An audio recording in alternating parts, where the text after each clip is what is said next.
Este é o Entre Autores, um podcast que une literatura, psicanálise e linguagem. Sejam bem-vindos.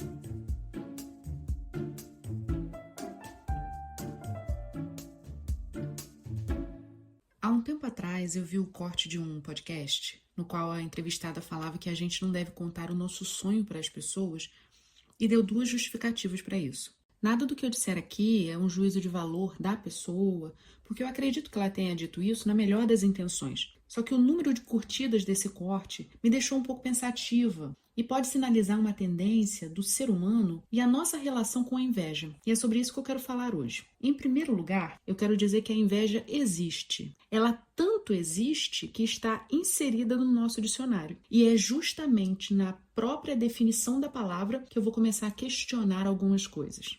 A primeira definição diz assim: inveja é o desgosto provocado pela prosperidade ou felicidade alheia. A gente pode começar a pensar assim: nós somos realmente felizes e prósperos a ponto de causar inveja? Porque às vezes essa inveja alheia é da nossa própria fantasia, de que o outro está nos invejando, mas na verdade não. Quando a pessoa fala que a gente não deve contar os nossos planos para ninguém, eu completaria a frase dizendo porque as outras pessoas também estão planejando e realizando os próprios sonhos. Nem todo mundo está com tanto tempo assim. Mas digamos que você é feliz a ponto de provocar essa inveja. Ok, mas o que sustenta essa felicidade? Porque na sequência, essa pessoa fala assim: porque ninguém está torcendo por você. Só que eu fico pensando, quem disse que as pessoas têm que torcer por mim ou por você? Porque se a nossa felicidade ela for sustentada por ou baseada na torcida do outro, aí a gente tem um grande problema. A nossa felicidade estará completamente vulnerável. Porque o que sustenta a nossa felicidade é se o outro está torcendo por mim. Então, nesse caso, nós estaríamos diante de uma relação de completa dependência. E, gente, é claro que eu sei que a gente não faz nada sozinho. Eu concordo com o poeta quando ele diz que é impossível ser feliz sozinho. E também não me escapa que o próprio conceito de felicidade exige uma atenção especial, porque felicidade é um imperativo muito danoso. Eu vou falar disso outro dia, mas o foco aqui hoje é a inveja, que geralmente a gente enxerga no outro. Mas lembra que eu disse que tem dois significados? Inveja também significa um desejo irrefreável de possuir ou gozar o que é de outrem. Sabe quando duas crianças estão brincando, aí uma olha para a outra, se divertindo com o brinquedo, e essa que olhou vai lá e quer o brinquedo da outra. No fim das contas, a criança não quer o objeto da outra. O que ela quer é a felicidade que o outro tem com aquele objeto. A criança acredita que possuindo aquele objeto, aquele brinquedo do coleguinha, ela vai ficar tão feliz quanto a outra pessoa parecia ser. É só você observar duas crianças brincando e se acontecer essa cena, você vai perceber. Assim que ela pega o objeto, ela percebe que aquela alegria não vem carregada do objeto, era a experiência daquela pessoa. E aí ela deixa o objeto. Toda experiência, ela é singular e intransferível. Eu brinco com os meus alunos e eu digo assim: num assalto a banco com 23 reféns, quantos assaltos ocorreram ali? Aí eles respondem: né, professora? E eu digo 24. 24 assaltos porque a gente não pode ignorar a experiência do próprio assaltante no assalto. Cada participante daquele episódio teve uma experiência diferente. Basta a gente lembrar da série La Casa de Papel, que nos coloca como aliados dos assaltantes porque a perspectiva deles foi narrada. Então toda a experiência, ela é singular. Essa felicidade que o outro inveja de mim, só eu posso ter com aquele objeto. Se outra pessoa pega o mesmo objeto, ela vai criar uma relação diferente com o objeto. Isso mostra que a inveja, ela não passa de uma ilusão de que ao possuir o objeto do outro, essa pessoa que te inveja acredita que terá a mesma experiência. E não vai. Nisso, a série Invejosa da Netflix nos ajuda a perceber como que é custoso para o invejoso sustentar essa posição. No início da série, tem uma moça que mora no prédio dela e ela é corredora. Então ela tá chegando e a Vicky tá toda arrumada, né, pra subir de elevador. Como elas chegam juntas, a Vicky fala que ela pode ir de elevador, porque a Vicky quer mostrar pra ela que ela é capaz de subir as escadas. Ela entra na competição com a moça que vai de elevador, com a corredora que vai de elevador, sobe as escadas completamente esbaforida, chega lá quase desmaiada, numa competição que só acontecia na cabeça dela. A moça só estava querendo voltar para casa para tomar um banho depois da corrida. Não é genial o fato de que a personagem principal, que é a invejosa da série, se chamar Vitória? Ah, os nomes e o tanto que eles revelam, né? Logo depois ela corta essa cena e ela tá na terapia. E ao falar sobre o seu dia, ela começa a relatar as conquistas das outras pessoas. Bom, hoje eu acordei, eu não olhei as redes sociais nem nada. Eu tomei café, tomei banho, me maquiei, me arrumei e aí eu fui pro trabalho. Mas a minha paz durou pouco, porque eu cheguei e a Maggie Roldan tava falando que o marido dela caga em formato de coração. E que os filhos dela são, sei lá, tipo, superdotados. Ele é tão pequeno e já salvou a vida da irmã, entende? Esse menino é um tesouro. Olá! Oi, como é que tá? Tudo bem aí? Tudo. Mas se ela acha que é melhor que eu, só porque é casada e tem 2 filhos, tá enganada. Porque pra isso teria que estar bem casada. Com um idiota com uma bunda feia daquela, qualquer uma casa. Mas essa é a vida dela, Tá, Maggie Roldan? da Maggie Roldan. É a vida dela, o dia dela. Como foi o seu dia? Ué, acabei de contar pra você. É que esse foi meu dia, foi parte fundamental do meu dia. Fundamental? Fundamental, é claro, porque foi uma parte do meu dia. Percebe que a pergunta da terapeuta provoca uma quebra de expectativa na Vicky? Por que o dia da Vicky é sobre o outro? Por que o outro é sempre um rival para ela? A série, ela mostra de forma bem humorada que o invejoso não é alguém a ser temido. Pelo contrário, mostra que ele ainda está preso nessa ilusão de que o outro sabe ser feliz. O outro tem aquilo que nos falta. A série, ela vai além, pois ela mostra que a inveja de Vicky não tem relação alguma com as pessoas com as quais ela se comparava. Após o término de um noivado de 10 anos, o ex faz uma viagem.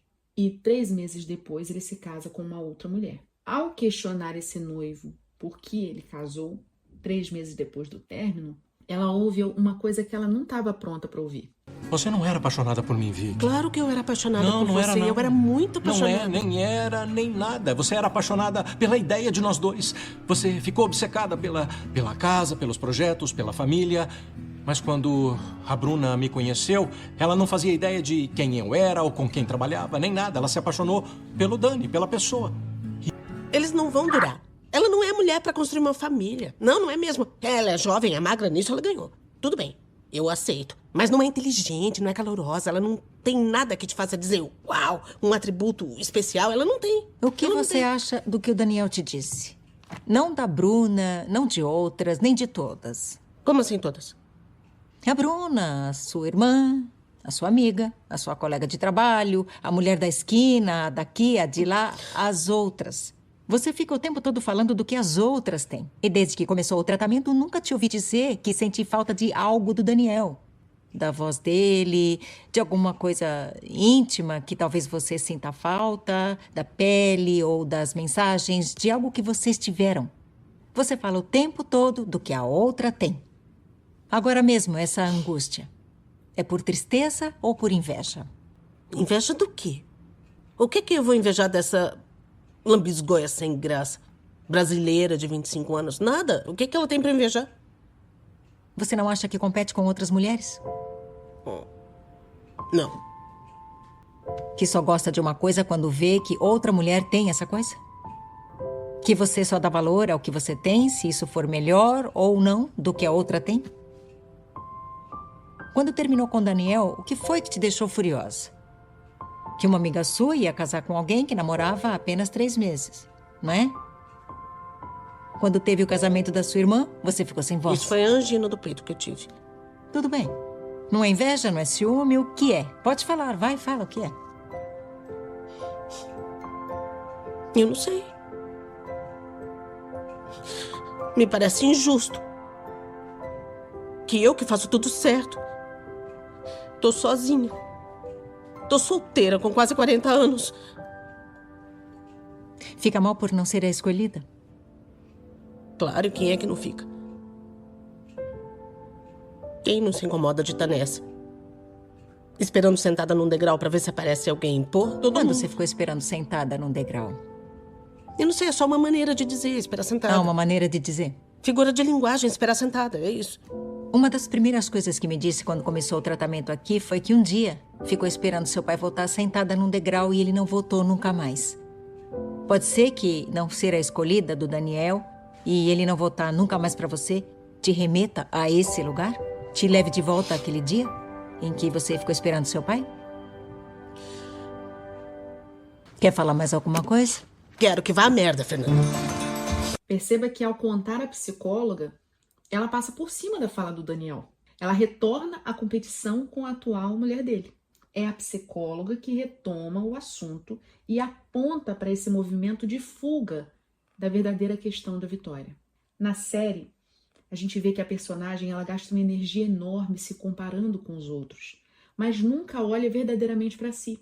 Essa é uma das armadilhas da inveja. Deslocar o centro da vida para fora, acreditando que a chave da própria realização está no que o outro tem ou no que o outro faz. Em outros momentos da série, a Vic chega a tomar decisões que não têm nada a ver com o que ela realmente deseja, mas ela faz apenas para não ficar atrás de alguém. Esse é um ponto interessante, porque mostra que a inveja não apenas desgasta, como também rouba a autenticidade. Em vez de viver a sua própria vida, a personagem vive reagindo ao que o outro faz. O que a série Invejosa expõe, de forma muito divertida, é justamente essa prisão psíquica. A rivalidade existe apenas no imaginário da Vitória, mas os efeitos sobre sua vida são bem reais. E é aí que a série nos provoca. Será que em algum momento não fazemos o mesmo? Quantas vezes não olhamos para o que alguém conquistou e acreditamos que se tivéssemos aquilo, também seríamos plenos?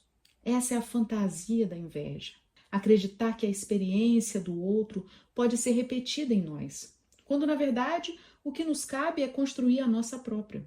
E sobre construir, lembra quando a moça do vídeo inicial diz que a frustração da pessoa pode te paralisar?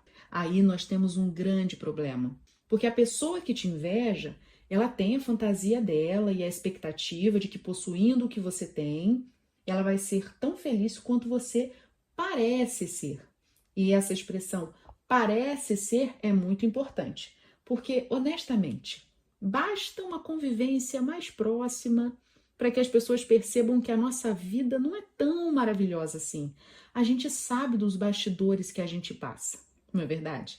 Mas vivendo nesta fantasia, ela ou o que ela pensa ou sente, você não consegue mudar. Você vai viver a sua vida, vai executar os seus planos e projetos. O grande problema está se a frustração da pessoa, porque ela não está com o mesmo objeto, ou não tem a mesma experiência ou alegria, que é uma fantasia dela, se essa fantasia dela se transporta para você de tal forma que te paralisa. Isso é um problema, porque o outro a gente não muda. E se o outro te paralisa, a gente volta para aquela frase de que ninguém está torcendo por você. Na infância, os pais tendem a incentivar e motivar seus filhos. Então a criança está lá no parquinho e os pais dizem: vai, filho, pula, filho, dança, filho, faz de novo para eu ver. E a criança responde a isso porque aquele momento é fundamental. Vai fortalecer a identidade daquele indivíduo que está crescendo e se formando. Agora, na vida adulta, exigir que uma outra pessoa, que nem é seu pai ou sua mãe, torça pelo que você está querendo, é demandar muito do outro. E colocar, inclusive, a sua expectativa, que vai ser frustrada, com certeza, na expectativa do outro. Porque se para eu sonhar, o outro tem que torcer pelo meu sonho, eu penso que isso é exigir muito de uma outra pessoa. Então, quando ela diz que a maioria das pessoas não está torcendo por você, eu penso que está tudo bem. eu acredito que elas não têm realmente essa obrigação. É importante nós sermos gratos pelos que torcem, mas ninguém, na verdade, tem essa obrigação. É bom ter gente do lado que nos apoia quando a gente fica desanimado. Claro que sim. Mas se faltar, você vai ter que sustentar, porque o desejo é seu. E ele, ou seja, o desejo, assim como a experiência, ele também é intransferível. E eu digo agora como paciente, não como psicanalista, porque bancar o próprio desejo é muito difícil. É muito mais fácil colocar a culpa na inveja alheia. Foi o olho grande do outro, foi o outro. Porque enquanto for a inveja do outro e o olho grande do outro, eu não preciso me implicar nas minhas atitudes e escolhas. Aí, quando a gente começa a pensar nisso, a gente para de viver apenas pelo que a gente sente. Ah, então se fulano está torcendo por mim, então eu vou. E se fulano não estiver torcendo por mim? Aí eu não posso. Porque eu preciso desse incentivo externo. Sabe quem me ajuda nisso? Ou vocês acham que os psicanalistas não têm momentos de pena, autocomiseração, de ó vida, por que tu és tão cruel comigo? É claro que a gente tem. E aí o que a gente faz? A gente faz análise. A gente retorna e erra de novo e erra melhor. Eu acho que a análise nos ajuda a errar melhor, lidar melhor também com essas falhas e com essas frustrações. Mas, além da análise, quem me ajuda com isso é o próprio Freud. E não é de um texto teórico que eu estou tirando isso, não. É justamente dos bastidores da psicanálise que a gente percebe esse movimento de bancar o próprio desejo. Na biografia de Freud, escrita por Peter Gay, vai dizer que no lançamento dessa obra, a grande obra de Freud, A Interpretação dos Sonhos, vendeu apenas 351 exemplares. Nos primeiros 6 anos, 351 exemplares. Em 6 anos. Isso seria considerado um grande fracasso, não é verdade? E a gente fica assustada com 5 curtidas na foto do Insta. A nossa foto, ela jamais terá o impacto que essa obra teve. Mas perceba que a receptividade quase nula poderia fazer com que Freud parasse. Tem um outro fato curioso. Quando Freud estava explicando alguns dos seus textos, ele lia, ele escrevia e lia, apresentava diante dos médicos em grandes auditórios. Muitos desses médicos se levantavam antes dele acabar, em protesto ao que ele dizia. Isso não é um episódio de podcast que você para no meio e fala, esse assunto não me interessa. Não. A gente está falando de alguém que estava numa palestra e nesta palestra, enquanto ele falava, esses médicos riam, zombavam, faziam piadas. Ele foi alvo de muitas críticas, pois a psicanálise, ela nos faz questionar nossas práticas e os médicos não queriam ouvir. Então, na maioria das vezes, e é isso que eu aprendo com os bastidores de Freud, assim, da psicanálise nascendo, na maioria das vezes, sustentar um sonho, sustentar uma escolha, ela vai demandar da gente viver e agir apesar dos nossos sentimentos. Agora perceba, se exige da gente um movimento apesar do que estamos sentindo, se nós estamos frustrados, se estamos felizes, se estamos de qualquer jeito, imagina colocar o sentimento do outro nesse desejo, nessa equação. É demais. É gente demais. Ter alguém ao lado é bom? Sim, claro que é. Freud tinha grandes apoiadores. Mas ele sabia que isso era um bônus e ele estava preparado para sustentar e bancar essa escolha.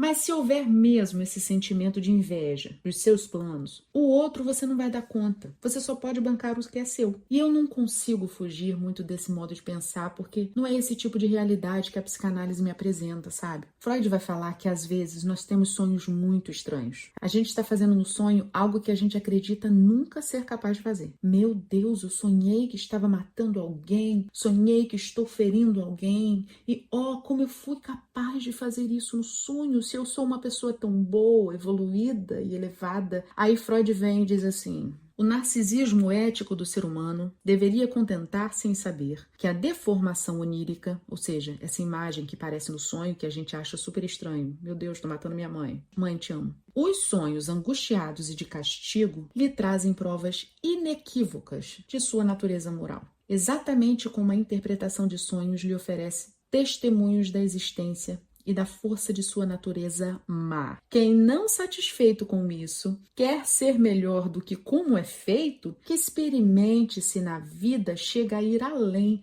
da hipocrisia ou da inibição. Ele escreveu isso em O Eu e o Id. Ele está dizendo, tá vendo como o conteúdo do sonho, que é uma produção sua, mostra que você também é capaz de fazer coisas ruins, que a nossa natureza não é tão superior assim? É por isso que eu amo a psicanálise. Ela me faz questionar. Bom, o outro eu não alcanço. O que eu preciso mudar cabe a mim. Aí a gente vai fazendo análise e percebendo que boa parte dos nossos planos frustrados não tem muito a ver com o outro, e sim porque a gente falhou mesmo. E a gente vai ter que bancar isso também. Boa sorte para nós e boa análise para conseguir sustentar um desejo que não dependa da aprovação e do incentivo do outro. Eu vou ficando por aqui. A gente se vê no próximo episódio. Até lá!